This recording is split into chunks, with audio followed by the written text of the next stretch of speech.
Muy bien, mis queridos telamigos. Antes de dar comienzo a este programa, en 2 minutos les voy a decir una cosa muy importante. El 5 de próximo tenemos el seminario de las postrimerías, cielo, infierno, muerte, purgatorio, gloria, juicio, todo eso. Y tenemos 2 personajes que estuvieron en el infierno y una psicóloga que estuvo en el purgatorio. Quisimos hacerlo en un lugar amplio, en un lugar grande para que cupieran unas 150 personas o más. Entonces lo vamos a hacer en un lugar grande. Usted va a la Corporación Belén, transversal 22 bis, 6035. Todavía esta semana tenemos escarapelas. No lo deje para el último día. Viene Jesús de Marinilla, esa persona que murió en una casa de citas y murió por la marihuana y fue al infierno. Pero yo no les voy a dar el testimonio porque es muy, muy impresionante. Otra persona que también fue al infierno y una psicóloga nuestra que murió en el hospital de San José y estuvo en el purgatorio. Y yo les voy a contar unos datos curiosos sobre el purgatorio y sobre el infierno. Y viene la persona que más sabe en Colombia del purgatorio, Alexander Vergel, la persona que más ha estudiado ese tema también.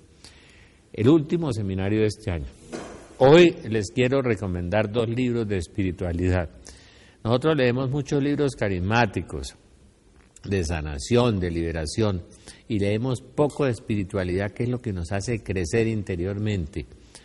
Este libro que me trae un hermoso recuerdo de mamá, Él y yo, el diario de Gabriela Bosis, es un libro hermosísimo. Usted empieza a orar y abre donde quiera y lee, y los consejos que Dios le da a esta mística y los diálogos con Dios son impresionantes.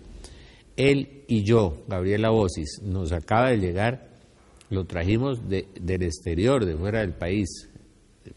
Y las personas que no saben orar, el padre Urrutia, José Luis Urrutia, jesuita, que acaba de morir, un hombre santo y sabio, que tuvo un accidente de tráfico, hizo un devocionario donde están todas las oraciones, las meditaciones, por ejemplo, están los santos, están lo del significado de los nombres, están las fiestas sagradas, están las meditaciones de las potencias del alma, de cómo orar, cómo hacer discernimiento, como el padre José Luis Urrutia, nuevo devocionario. También lo trajimos del exterior, se nos había agotado y yo lo he recomendado mucho para que la gente aprenda a orar y tenga unas guías para hacer oración por la mañana, por la tarde, por la noche, y aprenda a orar. Muy bien. Hoy tenemos un tema medio escabroso.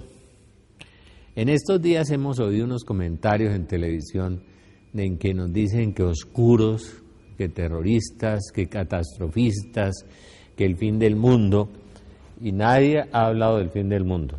Primer tema, nadie habló del fin del mundo. Cuando a Jesús en Mateo 24 le hicieron 3 preguntas: ¿cuándo será esto, la destrucción del templo, las señales de tu venida y del fin del mundo?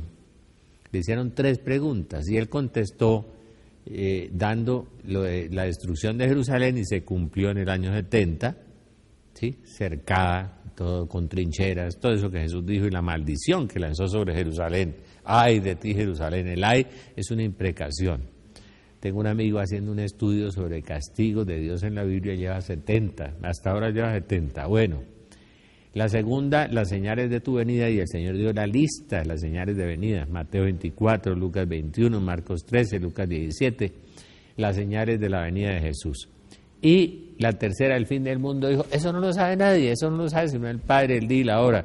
Seguramente el Señor debe saber el mes o el año, seguramente que sí, porque es que con el día y la hora cogieron el cuentico para decir que Dios no sabe nada, y Dios sabe todo, Dios es infinito, Dios conoce todo porque es eterno, de modo que es el día y la hora, es preciso, porque el sentido de la Escritura es literal, y el que diga que el sentido de la Escritura no es literal, sino que son puros géneros literarios, no, señor, hay géneros literarios en la Escritura, pero no son puros géneros literarios.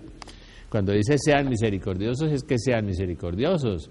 Cuando dice sean mansos, es que sean mansos. Eso no quiere decir otra cosa. Cuando habla de un caballo blanco, habla de un caballo blanco. No, es que eso no. Mire, artículo 116 del Catecismo de la Iglesia Católica, que yo supongo que ustedes como católicos lo deben tener todos, el que sacó Juan Pablo II y Benedicto, y dijo que era doctrina segura, para que los católicos no se metan en bobadas, de que no hay ángeles, que no hay demonios, que no hay resurrección corporal de Jesucristo, herejías. Ahora hablamos de las 3 herejías grandes que estaban viviendo. Compren el catecismo de la Iglesia Católica. El sentido de la Escritura, ¿qué es? El sentido literal, en el sentido significado por las palabras de la Escritura y descubierto por la exégesis que sigue las reglas de la justa interpretación. Omnes sensus fundentur super Santo Tomás. Todos los sentidos de la Sagrada Escritura se fundan sobre el sentido literal. Todos los sentidos para cuando usted interprete la Sagrada Escritura se fundan sobre el sentido literal. Artículos 115, 116, 117 del Catecismo de la Iglesia Católica. Los 4 sentidos de la Escritura son el sentido espiritual, el sentido alegórico, el sentido moral, el sentido anagógico. El mejor tratadista del Apocalipsis, el padre Leonardo Castellani, memorable, hablaba 8 o 9 idiomas, doctorado en teología en Roma, doctorado en psicología en París, dejó 3 libros sobre el Apocalipsis y dejó 60 libros de evangelización. Hay un instituto Castellani en Argentina. El doctor Galán me hizo conocer el libro de Apocalipsis con K, y dice Apocalipsis literal del padre Castellani.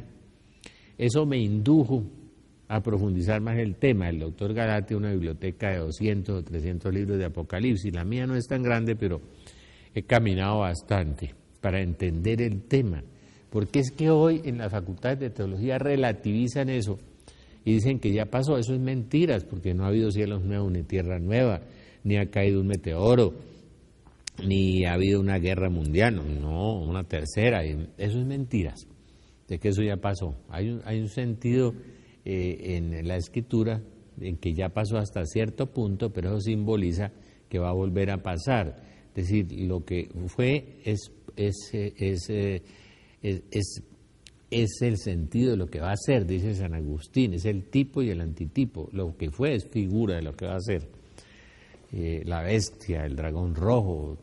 La Virgen le explica al padre Goy, reconocido por el Vaticano, todas las figuras y las imágenes del Apocalipsis. Pero yo esta mañana me levanté a hacer un recuento, como nos acusan de fundamentalistas, de terroristas. Mire, el Apocalipsis no es el fin del mundo, es el fin del mal. Y tiene un mensaje de esperanza. La gente que se aterroriza con los acontecimientos, digo, es que no tienen esperanza. Qué maravilla que el mundo cambie, qué maravilla que el mundo sea santo, qué maravilla que el mundo sea como Isaías 65, 66. Qué maravilla que haya cielos nuevos y tierra nueva. Qué maravilla sacar nuestros hijos y nuestros nietos de esta podrida alcantarilla en que estamos navegando, en esa inmensa marejada moral de podredumbre que estamos navegando y de violencia y de corrupción. ¿Ustedes quieren ese mundo que estamos viviendo para sus hijos y sus nietos? No, yo no. Entonces es muy ciego y muy torpe el que diga es que no está pasando nada. Cuando 82 naciones se sublevan en un día, lo que hicieron en Londres, lo que hicieron en Roma, lo que hicieron en Italia, lo que está pasando en Grecia, 82 naciones, 950 ciudades. Está en el Salmo 2. Salmo 2. Está en Apocalipsis 11. Se indignaron todas las naciones de la tierra. Las naciones de la tierra, antes de la venida del Cordero. Apocalipsis 11, Salmo 2. De modo que el Apocalipsis, el padre Castellani, ese genio, ese sabio, ¿no? Y el cardenal Villó, que fue su profesor en la Universidad en Roma, también creían en lo mismo. Y muchos sabios católicos también. Y genios evangélicos como el doctor Billy Graham también, muy amigo de Juan Pablo II. Y Juan Pablo II también.